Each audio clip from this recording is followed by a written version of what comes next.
तमाम वाहन चालक संघटना, वाहन चालक बांधव या सर्वांच्या वतीनं त्या दोघांचं आणि संपूर्ण नांदेड जिल्ह्याचं मी पहिल्यांदा अभिनंदन करतो आणि सर्व वाहन चालकांना सस्नेह जय जिजाऊ अभिवादन करतो. माझं नाव सुजित दिलीपराव शिंदे, सातारा जिल्ह्यातून. या ठिकाणी प्रथमतः बोलण्याची संधी दिली त्याबद्दलही धन्यवाद. या ठिकाणी मगाशी सातारा जिल्ह्यापासूनच सुरुवात केली नितीन सनस यांच्यापासून आणि माझ्या माहितीप्रमाणे शेवटचा जिल्हा जो होता तो अमरावती जिल्हा होता. तर गजानन दादा जुनागरे असतील आणि त्यांचे मित्र असतील तर ह्या सर्वांचे प्रश्न ऐकून घेतल्यानंतर एक कॉमन फॅक्टर आहे की आता वेतन त्रुटी निवारण हे झालंच पाहिजे. आता ते कसं करायचं, काय करायचं ह्या सर्वांमध्ये निर्णय घेण्यासाठी आपण इथे उपस्थित आहोत. काही वाहन चालकांनी ग्रेड पे वाढला पाहिजे, पैसे देऊन करा, किंवा सर्जेराव चव्हाण साहेबांच्या पाठीमागे उभं राहा, त्यांची केस आहे त्याच्यासोबत जावा, कोण म्हणते राव साहेबांची केस आहे त्यांच्या मार्फत जावा. ह्या सर्व गोष्टी ऑलरेडी झालेल्या आहेत. आपण इथं एकत्र का आलोय हा सगळ्यात महत्वाचा मुद्दा आहे की हे सगळं करून आपण आता थकलोय असं तुम्हाला वाटत नाही का? सर्जेराव चव्हाण साहेबांच्या सोबतही जाऊन झाले, गौतम कांबळे साहेबांच्या सोबतही जाऊन झाले, जिल्हा परिषद संघटनेच्याही मागे जाऊन झाले, अजून कास्ट्राईब संघटनेच्या मागे, सगळ्या संघटनांच्या पाठीमागे जाऊन झाले. इथं बसलेल्या प्रत्येक वाहन चालक हा वाहन चालक म्हणून जरी आला असला तरी प्रत्येकाला स्वतःच्या संघटनेचा कुठंतरी एक आतल्या मनातून एक असतो की माझ्या संघटनेसारखं व्हावं. बरोबर का चुकीचं आहे? त्यामुळं ते डोकं थोडं संघटनेचं बाजूला ठेवा. जसं एक जण मगाशी म्हणले की पाठीमागं काय झालं हे काढू नका, खरंच काढू नका. पाठीमागं कालपर्यंत काय झालं हा विषय सोडून द्या. ज्या पद्धतीनं सप्टेंबर 2021 ला आम्ही सर्वजण सांगली येथे एकत्र येऊन याच प्रश्नावरती अशाच पद्धतीने चर्चा झाली होती आणि जेवढ्या संघटना वाहन चालकांच्या, मागाशी कोणतरी विचारलं की जेवढ्या संघटना आहेत त्या सर्व संघटनांच्या पदाधिकाऱ्यांना घेऊन आपण एक वाहन चालकांची वेतन त्रुटी समन्वय समिती स्थापन केली होती आणि सदर समन्वय समितीच्या माध्यमातून आपण काही आपला प्रस्ताव मांडला होता. त्यावेळेस खुल्लर साहेबांच्या समोर सगळे लोक उपस्थित होते. तर मग अशी मला वाटते कोणीतरी प्रश्न विचारला, सातारा जिल्ह्यातच विचारला होता की त्या समन्वय समितीच्या प्रस्तावाचं काय झालं आणि त्याच्यावरती पुढे काय झालं.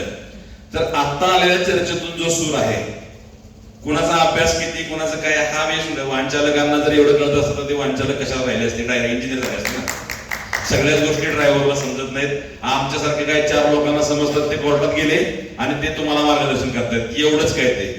पण पहिले लक्षात घ्या, मी जरी इंजिनियर असलो आणि यातलं कोणी ग्रॅज्युएट असेल आणि कोणी अजून इंजिनियर असेल तरी तो आज ड्रायव्हर आहे. त्याच्यामुळे त्यांनी स्वतःला ड्रायव्हरच समजावं. प्रॉब्लेम काय आहे, मग असे हे अमरावतीचे बांधव आपले म्हटले की आपण ओव्हर टाइम, टीए बिल, बाकीचे जी बिल आहेत त्यासाठी लाईनीत उभं राहावं लागतं आणि आपण अधिकाऱ्याचे वाहन चालक आहे. याच्यात एक दुसरी गोष्ट अशी आहे, आपल्या डेप्युटी इंजिनियरच्या वाहन चालकाला सुद्धा डेप्युटी इंजिनियर असल्यासारखं वाटतंय आणि कलेक्टरच्या ड्रायव्हरला वाटतं मी कलेक्टरच आहे. मग ते डेप्युटीच्या ड्रायव्हरचं काम नाही झालं तरी चालेल, पण माझं हात झालं पाहिजे त्याच्या, ही आपल्यातलीच परस्पर भावना आहे. बरोबर आहे का चुकीचं आहे? पहिले ते मनात नाही काढून टाका. किंतु आपल्या संघटनेचा अध्यक्ष सुजित शिंदे आहे, गणेश आंबेकर आहे, त्यांना आपण साहेब म्हणतो. का म्हणतो? एक प्रेम म्हणून म्हणतो ना. पण गणेश आंबेकर साहेब इथून बाहेर गेल्यानंतर त्यांच्या खांद्यावर हात टाकतोच का नाही? मग ही ड्रायव्हर असल्याची भावना मरेपर्यंत जिवंत ठेवा, तरच तुम्ही एकजूट याल. याच्याशिवाय काय होईल असं मला वाटत नाही. राहिला विषय वेतन त्रुटीच्या मागणीच्या मुद्द्याचा की नक्की काय मागणी घेऊन पुढे जायचं, यावरती बराचसा संघर्ष होऊन आपण एक विशिष्ट मागणी तयार केली होती. जसं आता जोशी सर म्हटले की S12, S13, कोणी S19 म्हटलं. हे वेतन मिळालं पाहिजे, पण कधी मिळालं पाहिजे? तुम्हाला तुमचा एंटरपे स्किल सुधारला पाहिजे का? तुम्ही ज्या दिवशी नोकरीला लागला त्यावेळी तुमचा पगार काय होता? समजा आता मी 2013ला सरळ सेवेमध्ये भरती झालो, तर 2013ला भरती झालो त्यावेळेस 6वा वेतन आयोग चालू होता. 5,220,219 ग्रेड पे होता. बरोबर आहे. त्याच्या आधी लागलेले जे वाहन चालक आहेत 5व्या वेतन आयोगामध्ये, ते वाहन चालक माझ्या अभ्यासाप्रमाणे 30, 50, 45, 90 या वेतन श्रेणीमध्ये वेतन घेत होते. आणि नंतर वरिष्ठ वेतन श्रेणी, वरिष्ठ वेतन नव्हे, वरिष्ठ वेतन श्रेणी, वेतन आणि वेतन श्रेणी याच्यामध्ये 2 शब्दामध्ये गफलत आहे आणि या शब्दावरतीच आपल्याला आजपर्यंत खेळवलेलं आहे. कांबळे साहेब, चव्हाण साहेब बरोबर बोलतो का मी?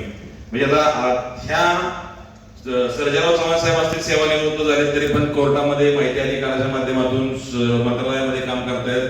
कांबळे साहेब महाराष्ट्रामध्ये काम करतायत त्यांच्या संघटनेच्या माध्यमातून, आम्ही आमच्या संघटनेच्या माध्यमातून आंबेडकर साहेब असतील, आमचे संजय राऊत साहेब असतील, राव साहेब असतील, त्यानंतर आरोग्य विभागाचे आमचे सोनाजी देशमुख साहेब असतील, इथं गजानन जुनागरे साहेब असतील. जुनागरे साहेबांना आठवत नसेल, पण जुनागरे साहेबांना आम्ही एक फोन केला होता, बिस्लरीचा बॉक्स डोक्यावर घेऊन तुम्हाला आमच्यासाठी पुढे जावा रेल्वे स्टेशनवरती. हे वाहनचालकाप्रती असणारा प्रेम आठवतं का गजानन? सांगण्याचं तात्पर्य काय, सर्वांनी आपापल्या परीने प्रयत्न केलेले आहेत. कुणाला यश आलंय, कुणाला अपयश आलंय, आणि हे होत राहणार आहे. आता इथून पुढे तुम्हाला जायचंय कसं आणि कशा पद्धतीने जायचंय, तुम्हाला नक्की काय पाहिजे. आपल्याला जर आपलं उद्दिष्ट माहित नसेल तर तुम्ही दिशाहीन पडत असता, आणि वर्गणी काढायची, पैसे गोळा करायचे, त्याची जबाबदारी कोणी घ्यायची, हा प्रश्न आपण एकमेकाला विचारतोय. आता इथं जर एकत्र तुम्ही आलाय तर तुम्ही पहिले दिशा ठरवली पाहिजे की तुम्हाला जायचंय कसं आणि कुठल्या पद्धतीने जायचंय. मंत्रिमंडळातून जायचंय, कोर्टात जायचंय, पैसे देऊन करायचे, काय करायचे. आता मुद्दा एक घेऊया की पैसे देऊन करायचे. तर पैसे देऊन करायचे तर पैसे द्यायचे कोणाला, आणि वरती तिथं बोलणं करायचंय कोणी, आणि तिथं पैसे द्यायचे कसे आणि कशा पद्धतीने द्यायचे, हा सरळ सरळ चुकीचा मार्ग आहे. पण आपल्या शासनामध्ये हेच चालतं की पैसे दिल्याशिवाय काय होत नाही. पण ते कसं आणि कुणाला पैसे द्यायचे, आणि ही संख्या महाराष्ट्र राज्यामध्ये आता इथे 90% जिल्हा परिषदेचे वांचल आहे. सातारा एकटा जिल्हा असा असेल इथनं की आम्ही 5च्या 5 इरिगेशन डिपार्टमेंटच्या याच्यामध्ये वेगळ्या विभागाचं कोण आहे का? इरिगेशन सोडून जिल्हा परिषद वगळता दुसऱ्या विभागाचे किती वांचल आहेत? दुसऱ्या विभागाचे वांचल महसूल विभागाचे असतील, मनपाचे आहेत, मेडिकलचे आहेत, बरोबर. म्हणजे महाराष्ट्र शासनाच्या अखत्यारीत येणारे जवळपास माझ्या माहितीप्रमाणे 37-38 प्रशासकीय विभाग असतील. या प्रशासकीय विभागातील नांदेड जिल्ह्यामध्ये किमान 10 प्रशासकीय विभाग असतील कार्यरत असणारे विभाग. त्या नांदेड जिल्ह्यामधून आलेल्या वांचकांमध्ये किंवा बाहेर आलेल्या वांचकांमध्ये जिल्हा परिषद वगळता किंवा इरिगेशन वगळता किंवा महानगरपालिका वगळता इतर विभागाच्या वांचकांना वेतनामध्ये तुटली नाही का हो? त्यांना का कळकळ वाटली नाही, हा एक प्रश्न आहे. ज्यावेळेस त्यांची अपेक्षा आहे की 200 लोक यावे, त्यांनी एवढा प्रयत्न केलाय, किमान 100 लोक आले. तर मी म्हणतो सक्सेस रेशो चांगला आहे, 80-20 असतो साधारणपणे, तुम्ही 50% पर्यंत सगळ्यात मोठी जमेची बाजू आहे. तर बाकीच्या गोष्टींना महत्व न देता वेतन त्रुटी या महत्वाच्या विषयावरती बोलत असताना आपण समितीने काय केलं, तर इथं समितीचे 5 सदस्य बसले. आदरणीय गौतम कांबळे साहेब सदस्य सचिव, गणेश आंबेकर साहेब सदस्य सचिव, सर्जेराव चव्हाण साहेब सदस्य सचिव, आणि आमचे राऊत साहेब सदस्य सचिव, मी स्वतः सुजित शिंदे सचिव सदस्य सचिव, आणि विसापुरे साहेब सदस्य सचिव. 6 समन्वय समितीचे सदस्य या ठिकाणी आहेत. आपण आपली मागणी एकमुखानं खुल्लर साहेबांसमोर मांडली होती. खुल्लर साहेबांनी त्या पद्धतीने पुढे ती पुटअप केली होती. त्याच्यामध्ये काय झालं काय नाही झालं, त्यांनी का नाकारली, काय मतप्रयोग झाला, त्याच्यावरती किती मतं कोणाला मिळाली, आणि आपला प्रस्ताव कशा पद्धतीने बाजूला ठेवला गेला, हा भाग हा सगळा बद्दल तुमच्याकडे लेखी कोणाकडे काय आपल्याला नाही, किंवा जसा बक्षीस समितीचा तुमच्या समोर प्रस्ताव आहे तसं खुल्लर समितीचा अहवाल ज्या दिवशी पूर्ण तुम्हाला वाचण्यात येईल त्या दिवशी या सगळ्या गोष्टींचा खुलासा होणारच आहे. आता मुद्दा असा आहे की हे सगळं बाजूला ठेवून आपण वाहन चालक म्हणून इथं आलोय, तर वाहन चालक म्हणून पुढे जायचंय कसं आणि मागणी करायची काय, यासाठीचा विषय आहे. तर यासाठी पुढील मार्गदर्शन आपल्याला आपले सगळे लोक करणारच आहेत. पण माझं वैयक्तिक मत मी या ठिकाणी मांडतोय.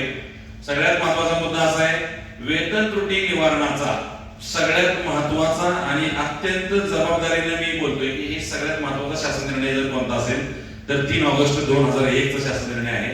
त्या 3 ऑगस्ट 2001 च्या शासन निर्णयामध्ये असं सांगितलेलं आहे की ज्या वेळेस तुम्हाला 30, 50, 45, 90 ही वेतन श्रेणी होती, त्याला वरिष्ठ वेतन श्रेणी देताना पहिल्या लाभाला 12 वर्ष पूर्ण झाल्यानंतर तुम्हाला 4,000-6,000 ही वरिष्ठ वेतन श्रेणी द्यावी. आणि त्याच पद्धतीनं सर्जेराव चव्हाण साहेबांनी आणि इतर वाहनचालकांनी मिळून ती केस टाकली होती. त्या केसचा निकालही लागला आणि वाहनचालकासारखा लागला, वाहनचालक तिथे जिंकलाय.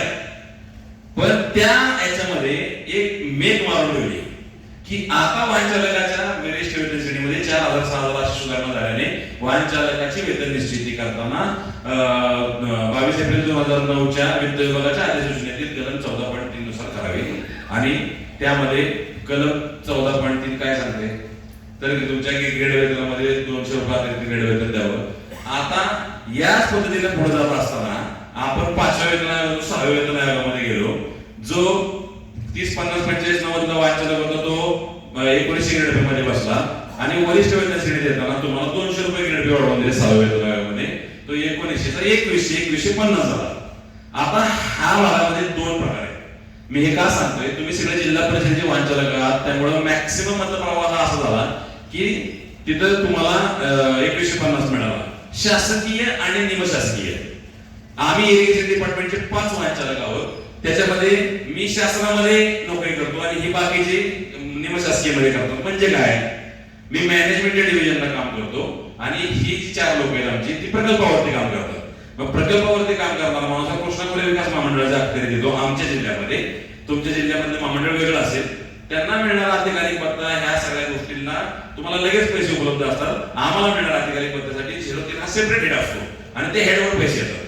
आता या सगळ्या गोष्टी प्रत्येकाला माहित असतीलच असं नाही. मी जे सांगतोय ते कदाचित कुणाच्या डोक्यावरून जात असतं. मला ऍट द एंड काय सांगायचंय की वेतन श्रेणी मागत असताना तुम्हाला वरिष्ठ वेतन श्रेणी हा मुद्दा मागितला पाहिजे. ज्या पद्धतीने तुमचा 1900 ग्रेड पे त्यावेळेस तुम्हाला S6 मध्ये वेतन दिले, तर वरिष्ठ वेतन श्रेणी देताना कोणाकडे टेबल असेल तर बघा, मी मोबाईल मध्ये दाखवतो. तुमचा 2100 रुपये जर ग्रेड पे आहे तर तुम्ही किमान शासनाने तुम्हाला S8 मध्ये तरी पगार द्यायला पाहिजे होता वरिष्ठ वेतन श्रेणीचा लाभ देताना. तो S7 मध्येच दिलाय. S7 हा चार्ट 2000 रुपये ग्रेड पेचा आहे आणि त्याच्यानंतर S8 हा 2400 रुपये ग्रेड पेचा आहे. मग 2000 ते 2400 याच्या मधल्या गॅपच्या लोकांना तुम्ही कुठं बसवणार आहे? लगेच पुढचं द्यायचं आहे, मग तुम्ही 2000 मध्ये का बसवले? हा एक मुद्दा आहे. तिसरी आणि अत्यंत महत्वाची गोष्ट, वाहन चालक म्हणून तुम्ही संघटनेकडे बोट दाखवलं कारण तुम्ही वर्गणी देताय. तुम्ही गौतम कांबळे साहेबांना प्रश्न विचारले, तुम्ही सर्जेराव चव्हाणांना प्रश्न विचारले, तुम्ही आंबेकरांना प्रश्न विचारले, तुम्ही राऊतांना प्रश्न विचारले, तुम्ही मला प्रश्न विचारले, तुम्ही जोनागरेंना प्रश्न विचारले, पण तुम्ही स्वतःची वेतन श्रेणी किंवा स्वतःचा पगार वाढवायचा आहे म्हणून तुमच्या स्वतःच्या डिपार्टमेंटशी कधी भांडलाय का? जिल्हा परिषदेचा कोणता वाहनचालक ग्राम विकास विभागाशी आतापर्यंत 2 हात केलेत? मला एका वाहनचालकाने हात वर करून सांगावं की मी स्वतः माझ्या पगारासाठी भांडले. माझं इथे खुलं आव्हान आहे तुम्हाला. आहे का असा कोणी? आपल्याला आता खुल्ल समितीने असं सांगितलं होतं की तुमच्या प्रशासकीय विभागामार्फत तुमचे अहवाल सादर करा.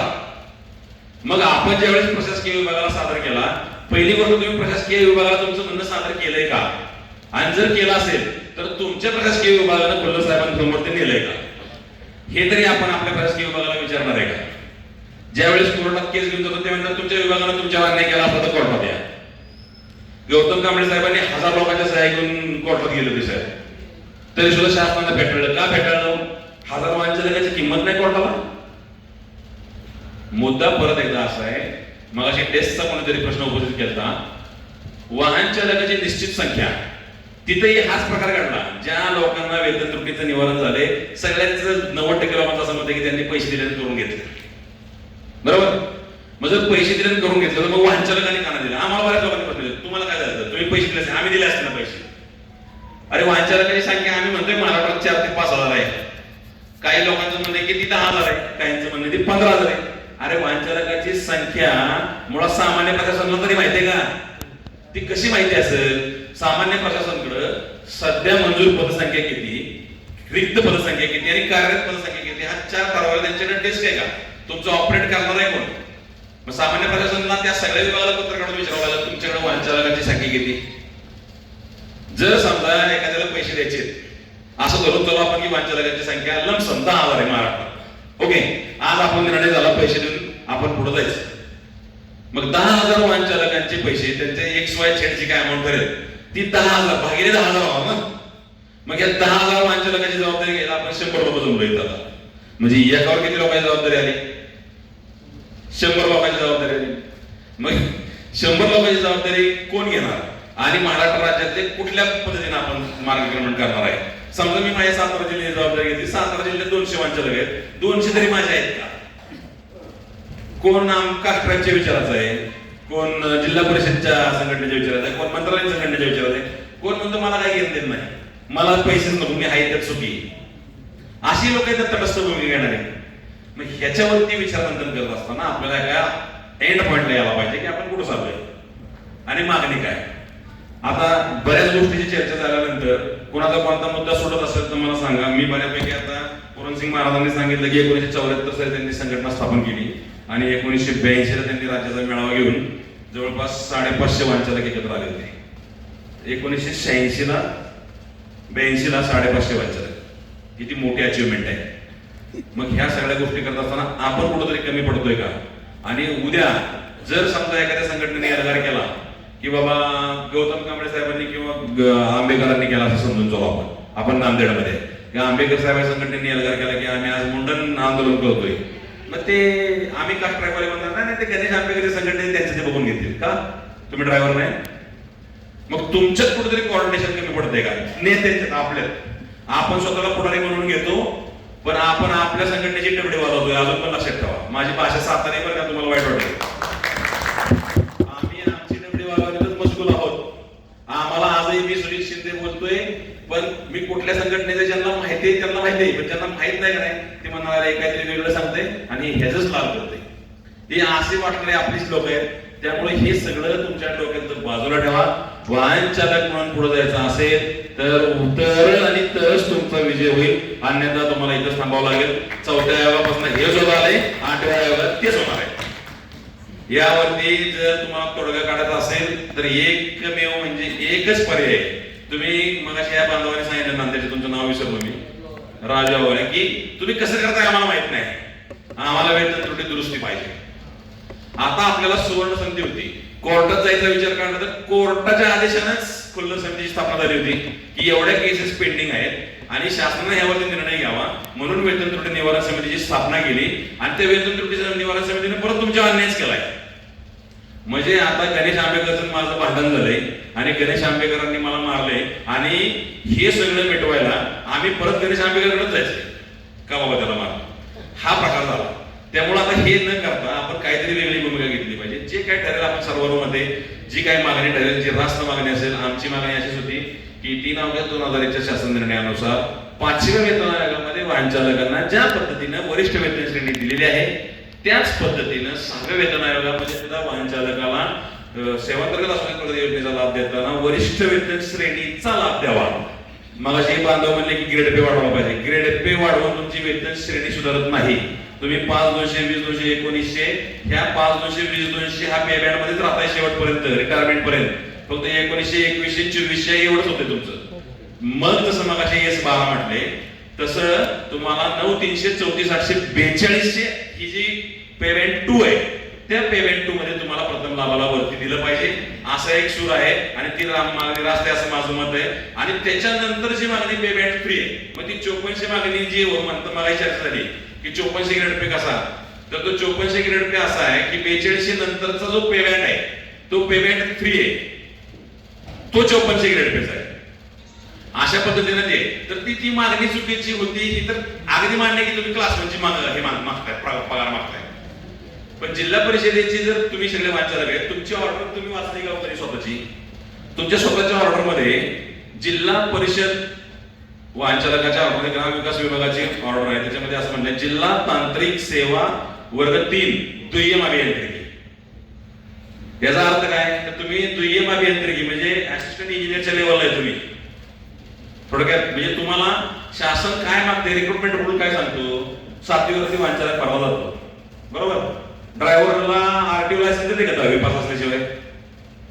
मग 7वीवर ड्रायव्हर कसा भरणार तुम्ही, पहिली गोष्ट हा एक मुद्दा आहे.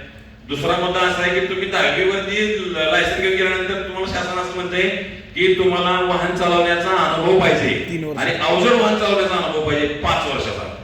आणि एवढ्या वेळी शासन थांबत नाही. त्याचं असं म्हणणं आहे की वाहन दुरुस्तीचं जुजबी ज्ञान असणं आवश्यक आहे. भाषा फार मावळ आहे. म्हणजे तुम्हाला वाहन दुरुस्ती करणारा पण वाहन चालक पाहिजे, त्याला टेक्निकल नॉलेज असलं पाहिजे. म्हणजे तुम्ही स्किल्ड वर्कर मागताय आणि तुम्ही त्याला पगार काय देताय, क्लास 4चा, क्लास 3चा, पद क्लास 3च आहे. माझं म्हणणं आहे की तुम्ही क्लास 3 मध्ये जरी असाल तरी पूर्वी जसं वाहन चालकाला पदोन्नतीची पदं उपलब्ध होती, ही पद शासनाने निरसित केली. म्हणजे अवजड वाहन चालक, ड्रायव्हरचा पहिला जुन्या लोकांना माहिती असेल तर फोरमन मेकॅनिक होत होता पूर्वी. आता ती पद राहिली नाहीत, ती यंत्रावर राहिली नाहीत, त्यामुळं सगळ्या गोष्टी आता पाण्यात गेल्या. पण पद निरसित केली म्हणून जर पदोन्नतीचं पद नसेल तर पदोन्नतीचं वेतन श्रेणी कशी नाकारता येते, हा एक मुद्दा आहे. आता ह्या सगळ्या टेक्निकल बाबी आहेत, ह्याच्यावरती आम्ही सगळ्यांनी एकामेकाशी वाद घालून झालेला आहे. आमच्या सगळ्यांचं म्हणणं आम्ही एकमेकांना मांडून झालेलं आहे. त्याच्यावरती काय निर्णय आला तुम्ही सगळ्यांनी बघितलेला आहे. याच्यावरती आपण सर्वांनी वाहन चालक म्हणून जे व्यासपीठ उपलब्ध करून दिले त्या व्यासपीठाच्या अनुषंगाने सर्वांमध्ये एकच ठराव करावा. जो काही ठराव या ठिकाणी होईल त्या ठरावाला वाहन चालक म्हणून वाहन चालक म्हणून आमचा सर्वांचा पाठिंबा असेल आणि उद्या जर कुठल्या संघटनेला इथं पाचारण करण्याची वेळ आली, कोणी संघटनेचा जर पुन्हा विषय काढायचा विषय आला तर ह्या मीटिंगला आम्ही एका सेकंदात विसरून जाऊ. हे पुनश्च एकदा सांगतो स्वच्छ सुंदर भाषेमध्ये, तुम्ही संघटना हा विषयच काढायचा नाही कुणीच. ह्या संघटनेच्या मागे जाऊ आणि त्या संघटने अजिबात त्या संघटनांची डबडी वाजवू नका. बस वाहन चालक एकता जिंदाबाद. या पद्धतीने होणार असेल तर सातारा तुमच्या मागे कुणाच्या पायाला पत्र टाकायचे ते सांगा, आम्ही तयार आहे. धन्यवाद. धन्यवाद शिंदे साहेब, आपण खूप सुरेख भाषण केले आहे आणि शिंदे साहेब एवढे शिकलेले आहेत ते इंजिनियर पदावर राहत होते पण ते वाहन चालक म्हणून कार्यरत आहेत. आज इंजिनियर म्हणून राहत होते शिंदे साहेब आणि एवढे आपल्याला अनुभव मार्गदर्शन केले आहे. रावसाहेब सेकंड.